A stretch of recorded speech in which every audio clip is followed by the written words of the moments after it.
होलिया में डोलिया देखयापन हो गईल, आयापन मजनुआ पराया हो गईल।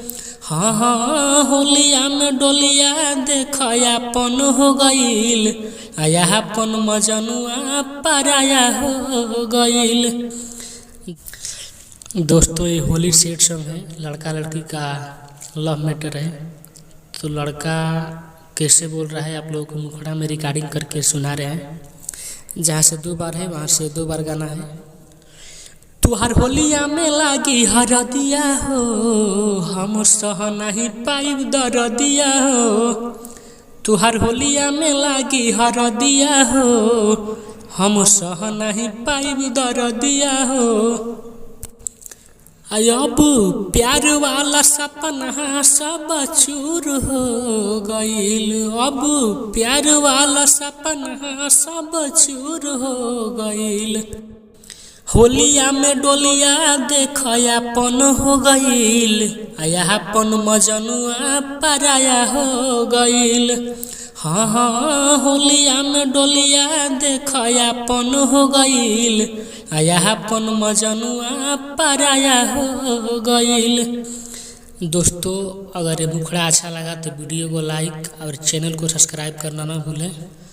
अगर कोई भी हमारे भाई को पर्सनली सॉन्ग चाहिए तो इस नंबर पर कॉल कीजिए, आपको सॉन्ग मिल जाएगा।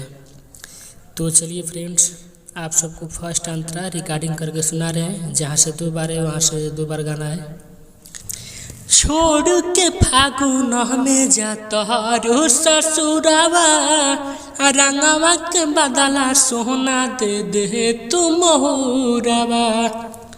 हाँ हाँ छोड़ के फागुन में जातहरु ससुरावा, रंगवा के बदला जान दे दे तू मोहरावा।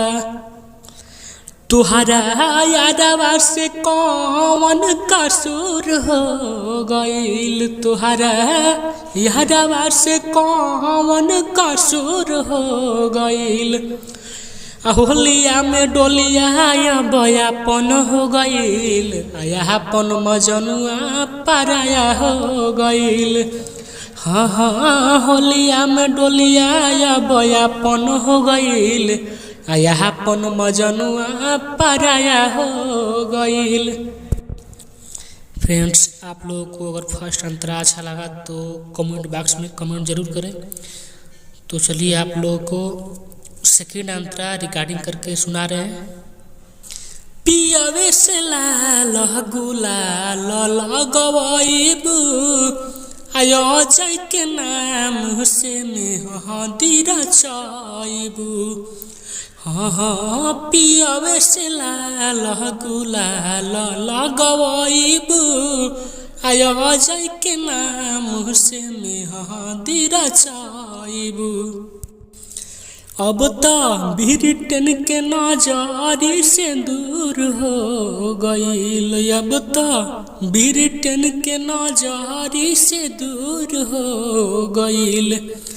होलिया में डोलिया बयापन हो गईल, आयापन मजनुआ पराया हो गईल। हाँ हाँ होलिया में डोलिया बयापन हो गईल, आयापन मजनुआ पराया हो गईल। ये जो सेकेंड अंतरा में अपना नाम लिए हैं उस जगह अपना नाम डालकर रिकॉर्डिंग करा सकते हैं, कोई दिक्कत नहीं है। तो चलिए फ्रेंड्स